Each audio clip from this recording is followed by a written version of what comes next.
Hey everybody, welcome to the show. This is PodSquad. I'm Andy, and let's roll the intro. Today's topic is schooling, and we are joined with Nguyễn Hoàng Ngân. Can you please introduce yourself? Hi Andy, Yeah. thanks for the introduction. Hi everyone, my name is Nguyễn Hoàng Ngân. My friend call me Steve. I'm like third year PC candidate at Johns Hopkins University, and my fifth study is physics, especially theoretical physics, focusing on particle theory and gravity phenomena. Yeah. And, yeah. So, how are you feeling today? I'm feeling great, thanks. How about you? Good. Let's get started. Okay. Last time Zing met you was when you were in an internship in NASA. Can you tell us more about that? Yeah. So I think it's like 3 or 4 years ago, and that is during my undergrad in America. And it's very great experience, but it kind of very weird and special situation because NASA is a government body and they're not allowed to hire international students. Okay, because of all the national security thing. However, I'm get lucky, and my advisor is he working directly for them, and he in charge of that project, and he hired me. Yeah. So basically, even though I'm completely involved in the project for NASA, I'm not technically hired by NASA. Oh. Okay, so and this project, I spent about 3 months working on designing an experiment in space to testing quantum mechanics and general relativity. Yeah. Can you tell us more about that project, or is it top secret? I can tell you. Basically, it's just a proposal, right? Yeah. So right now we already know that general relativity discovered or theorized by Albert Einstein and quantum mechanics is two very different field of physics, and it's not really intertwined with each other. Yeah. However, as the scientists, we want to make sure, right? We want to test. We work through experiment.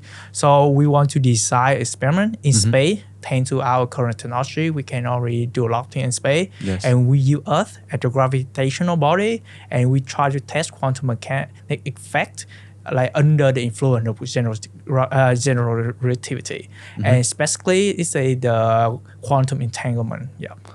This was at the US, correct? Yes.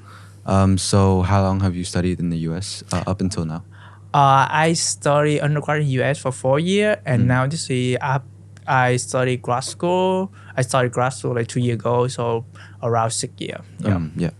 So what do you think is the most valuable lesson that you learned in your time in the US? There are a lot of things. I mean, I'm not sure what you want to know.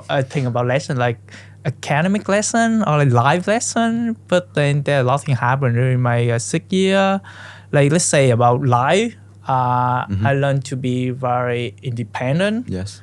Taking myself in a foreign country, making friends, and that's a very valuable lesson. You need to be very responsible for yourself and all the around you. Right, so you need to be respectful and understanding. Yeah. For academic, I learned one very important lesson that you need to cooperation to actually make everything work. Yes. Right. So science as a whole is a contribution of the different people around the world and even different generation. We all work together to achieve a higher knowledge and technology. Yeah. So that's one of the more important aspects that I learned. Yeah. So I heard that you have a degree in physics. I'm pretty sure that physics is directly correlated to math. How do you feel around math subject in general? Yeah.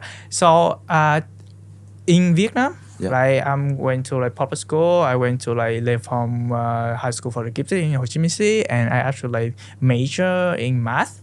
So at that time, I just treat math as just it's a wonderful subject, important one, and I just study it. Yeah. But after I went to college, I just realized math is fundamental, right? Yes. But it's not just a standalone subject. I mean, you can treat it as a standalone subject. It's normal. A lot of people just explore math, possibility, theory, something like that. Yeah. But I started seeing math as the tool, at the universal language for me to explore the world, explore the universe, and it can be extremely important in all kind of aspect of science, even non-science, business, economy, everything. You need math to like solve problem. You need math to characterize your problem and try to solve it. Yeah. So like I'm not like generally interested in math as a student. What do you have to say for like students who are looking to get into math but aren't really like that into it right now? Yeah, I think this is a very common thing I know in Vietnam, even in the whole world, like especially in America. You think like Vietnamese students hate math, American people hate math even more. Yeah, so it's just like the perspective. I think you need to treat math as something you need to do what you like. Oh, okay. And by doing that, you carry, I'm doing math because I need that to do what I like. So I actually like math. So you not get forced to actually study math, but you use math to do what you like. And it's going to make it easier for you. Yes. So can you sum up your experience in the US in like 3 words? Oh, that's hard. 3 words for 6 years? Like 2 year word. Okay, let me try. I would say adaptation,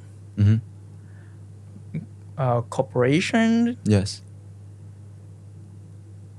and frontier. Yeah. So like these are words that describe like skills that you thought were important when you went to the US, right? Yeah, it's more like thing that I value and thing that I experience and I feel is really important for me. Yeah. Then like reflecting on your experience in these schools, like what kind of hardships did you go through and how did you like overcome them? Okay, I would say at the north from Vietnam, and I spent my whole like 18 year. Is that 18 year? Yeah, something like that in K-12. I just basically focused on science, right? Math, physics, chemistry. I barely care about English. So this created a very difficult situation for me. So like when I decided I want to go to the US, I barely know any English. So I have to take a gap year and focus on like actually study English, get to like know how to speak, how to listen, and practice my skill, writing essays, study for standardized test. It's very challenging because like I hate it, right? But again, I just think about like, okay, I need to do it so I can do what I like. I can go to a different place. I can explore all the possibility. Yes. So after that, I tried it and pretty successful. It's really funny. So the first, like before going to college, right? I buying like the recorder, I buying like the title, subtitle thing that like you can like subtitle whatever people say. I'm like, okay, I'm so worried. I'm gonna go to class. I'm gonna record everything. I'm gonna go watch it again. But then I went to class, and I understand everything. Yeah. And this is really surprise for me. I didn't realize that like the teacher, the professor is really like they try to make you understand it. Okay. So it's really great. So I just throw everything else. I said, I understand one. And it's amazing. And I think one of the reason it's happened is because I went to liberal college. So it's very small classroom, like 5 or 10 students. So it's very easy for you to ask questions, to like hear what the professor say, and can ask the professor to like, hey, can you repeat it if you don't understand it? Okay. That's pretty interesting because like I was lucky enough to go to an international school like as a child, and I think that my English is okay because like I've gotten to like imitate people through all these years. And so like for me, I'm going to boarding school next year in the US. What like things do you need to say about like the fact that I'm living essentially without my parents and then instead with a roommate far from home? I mean, it's gonna be a new experience for you. Yes. It may be a little bit challenging at first, but just like be yourself, right? Be responsible and respectful, and everything you can solve out. What's like one highlight of like the dorm life experience that you've had during all these years? I think it's gonna be the first few weeks of school, and somehow I don't even remember how I did that, but I got all the first year to my dorm room, and we have like a small party. It's crazy. This is the only time I did that. So like that would mean like the community is quite like tight knit together and everybody knows each other, right? Yeah, like especially if you're at the liberal college, it's like around 1 year, one class is probably a few hundred people. So basically everyone knows each other. Yeah. But for like bigger school, like national university, you may have like about even 10,000 students in one class. So you probably only know a few of them. Yeah. So what are the key differences that like contrast living with your family to living with your dorms, you would say in general? Again, it's all about independence. Like you have to take care of yourself. Yes. And not only that, you need to be mindful of other people, right? Because like you come from different culture, from background. Sometimes you see things differently. So you need to be compromised. You need to understand each other, try to sort things out instead of keep like the conflict. So that's the most different thing. And then sometimes you're gonna miss your parents because like things that you never imagined you have to do, and you didn't even think it's a big deal back then because your parents take care of it. Now you have to do it, and you're like, oh my god, this small thing actually annoying. I have to do it. Yeah. So for this next part, we're gonna do an activity where there are these 4 different sheets of paper, and for this game, you have to describe the piece of paper that I'm holding. So I'll take one, and then you can take one, and then. All right, let me do it. All right. Okay. So I'm gonna raise my paper first, and then can you try to describe it to me? If I get the word, then you get a point. Okay. Wait, is it a competition? So I'm gonna put the paper up and then put it down, so it wouldn't cover the camera. All right, cool. Yeah, got it. Okay. All right, ready? Yeah. It's gonna be 2 words. All right. So it's like a television program about exploring new things. Like talk about like science and nature. Like for example, talking about the universe, deep sea, something like that. Is it on YouTube or is it on like the TV? In the TV, on TV, yeah. National Geographic. It's very similar to that. Also, kind of same class, famous. Yeah. Like about like the same thing about like nature and. Discovery Channel. Yes. So the reason why when I organized this, I incorporated this actually into the here was because that you mentioned that Discovery Channel was a big part of what shaped who you are today growing up. Can you tell me more about that? Yeah, so back in the kids, right, I used to just like watch TV, entertainment, and one of my favorite show program is like Discovery Channel or like nature or something like that. Yeah, and I just love watching like new like knowledge, new information. It's just like capture my interest. I just like, oh, I can see the world. I try. It's like exploring the universe. It's just like trigger my interest like in science and life in general. Yeah. Okay. Can you raise up the paper so? Oh yeah, it's my turn. Yeah. Cool. Is the right one? Yes. You got it? Yeah, I got it. Alright. So it's 2 words. Okay. It's a country. Oh, okay. The president right now is it's gonna be pretty easy if I say this, but the president right now is Biden. Oh, yeah. United States. Okay. Okay, cool. Yeah. Okay. Wow. It's pretty easy, so let me just move on to the next one. Okay. Well, I think we already did that one. Okay. Yeah. Yeah, I got it, but it's upside down. Okay. Alright. Yeah, got it. Okay, one word. Let's say this is something that a lot of people, mostly general audience, afraid gonna be the terminator of our human race. AI. Very close to that, more like physical. Machines. Again, very close. Combine them together. Robots. Yes.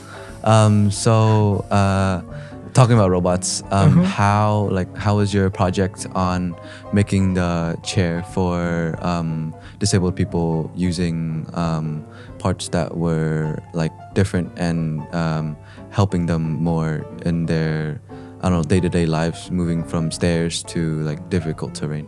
Oh yeah, it's we can call it robot. Very similar. I mean, in general idea is like basically like when I back there, right? So like I see some problem, and I just try to explore the possibility to solve that problem, and I was like came up with the idea, try to like kind of like make the WeChat much more like automatic, like include more features that I help like disable to like move easier. And I just like explore it, and just like try my best to study, do research, and try to come up with some kind of like solution or prototype.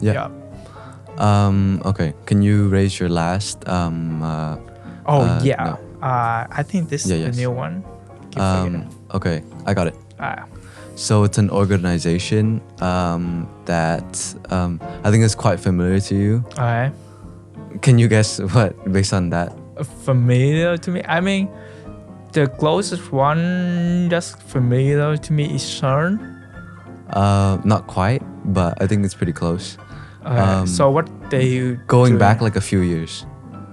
Oh, it's about space, right? Yeah, NASA. Okay. I think I got really easy words. Yeah, it's pretty easy words. Moving on. So, what are some clubs that you enjoyed at your school, and like, what do you recommend students to try at the school? For clubbing, it probably is an undergrad because for grad student we focus more on like research, teaching, and other things. So they don't really have club for like grad student. For undergrad I did join the archery class, archery club. And pretty fun. Like like every weekend we do archery. We go to some field and then we just shoot arrow into a target. Pretty fun. How about like more clubs into like STEM or stuff like that? It depends on student. There is like hundreds of clubs in every other school, right? And because like my interest is more lying on like doing research, like scientific research. So I spend more time working on like the research that like I'm gonna do in the summer, or like the spring research when I'm working at the site with a different professor. But like all the people who like care more about like engineering or like some type like fun like science like involved, they can have a bunch of different clubs. They build robot, they doing a drone, they doing like CS, like doing programming. There's a lot of like opportunity for you to like do. And sometimes it's very fun. So like personally for me, I enjoy like chemistry, biology, and I'm not very keen into physics because like I think it's like I have to remember a lot of the formulas. So like even though I'm decent at math, remembering the formula for physics is like kind of annoying for me. So like for biology, I do a few clubs at school, like gardening. So it was pretty fun. And like I'm interested on how you said like there was archery, because that was something that our school used to do. Oh wow, cool. And then like for stuff, for example, like camp, which is pretty fun, where like you just wind down and then you just shoot arrows at the board. About remember thing, this is a secret. I didn't remember anything in physics. So like because basically our knowledge about physics or the science in general is very vast right now. So no one can actually remember anything. So you kind of remember the fundamental aspect, the reasoning behind that, and also some fundamental equation. But like usually you have to review yourself before you actually doing something like real. Okay, so like what are some superstitions or prejudices like you thought about the US before going there, and then like you actually prove yourself wrong in reality? I think there's a lot of different things. Like for example, I think like US is very like this is a rich country in the world, right? So I suppose everyone in the US should be quite rich. But then turn out the average American is still like they making more money when you like translate into Vietnam dong, something like that. But then for the living cost there, they actually like struggle. Yeah. And then even the education in America is very expensive. Like almost half America cannot afford it. And, so that's one of the things that kind of surprised me when I first came there. So like what dreams did you want to achieve before going to the US, and like how have can you reflect about it now? Like, did you achieve it, or did you extend it, or are you still on your progress to achieve it? Yeah, I mean, my dreams in a case, it kind of stable, like constant, steady. Yeah. So I always dream of doing something science. I want to contribute to the human, like I want to like advance the human race in some kind of form, different kind of form. And I think I'm on the track of doing that. I'm not sure if I'm gonna succeed, but like I'm on the right track at the moment. Okay. Yeah. So like what would yourself now say to yourself 10 years ago? Ooh.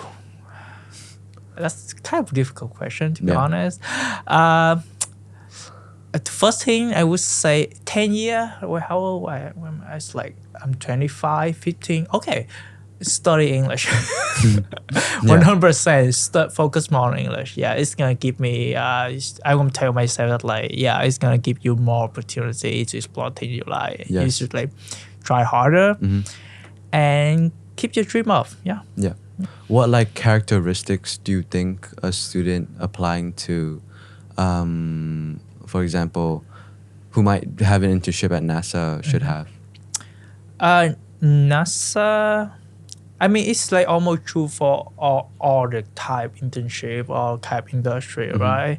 So I think first of all, you need to be confident. You need to believe in yourself so that you can convince people to believe in you, right?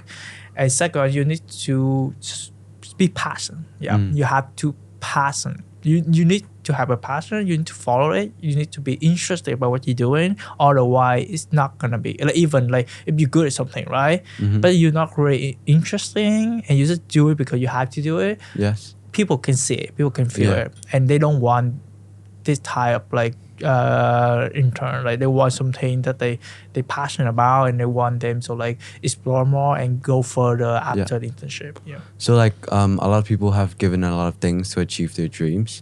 Like what do you think you have like brushed off to the side for to be the person that you are today? Yeah, I think one of the first thing probably your parents. Yeah. You got to lead your parents to like to become a new person, to be independent, to like change, to grow up. Yeah. So sometimes you don't have the protection, the love of your parents. And sometimes it's a little bit sad. But again, in this modern world, we can really like fly to see your parents and call them. So it's not that bad. Other thing is like sometimes you may have to give up. Like me personally, sometimes a little bit of social interaction. Yeah, sometimes I need a lot of time to focus on something. I just like completely ignore the world around me. Like just like put myself into one thing and then really try to figure it out. Have you had any hardships in the US? Like I don't know, homesickness or expensive stuff or things like that? Like I actually. I was born in Central Vietnam, and I went to high school in Ho Chi Minh City.